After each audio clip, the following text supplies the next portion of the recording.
Global supply chains are a huge mess, so let's see how a team of AI agents can help. So you gotta wonder, how could one single AI possibly handle all of that chaos? Well, the short answer is, it can't. You need a team of specialists, not a lone wolf. And each team member is what we call an LLM agent. You can think of it as an AI expert. First up on our team, the analysts. Their job is to dig into the data and past history. Then we've got our field ops. These agents are the lookouts, scanning for real-world problems. And finally, the decision makers. They take all that intel and actually make the tough calls. But a great team is nothing without the right gear, right? So let's talk about tools. We're talking everything from simple code all the way to massive database connections. And get this, a simple function can make an agent pause and ask a human for approval. Smart. Okay, so we've got the team and the tools.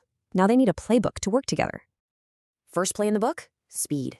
That's where the parallel agent comes in, running multiple tasks at once.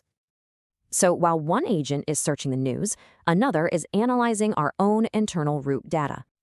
All right, next up is all about getting it perfect. For that, we use what's called a loop agent. It's a brilliant loop. One agent drafts a report, and a critic agent checks its work. But who's the coach calling all these plays? That's the sequential agent, the master conductor. And here it is, the entire mission pipeline from start to finish, a clear, logical sequence. But the mission doesn't stop there. What if our team needs to talk to another team? That's where agent-to-agent communication comes in. It's like a universal translator for AI teams. So our local production agent can just ask a global supplier's agent for parts directly. It means one agent can literally use another agent as its own specialized tool. It's a game changer. So the really big question is, what happens when whole industries start running like this?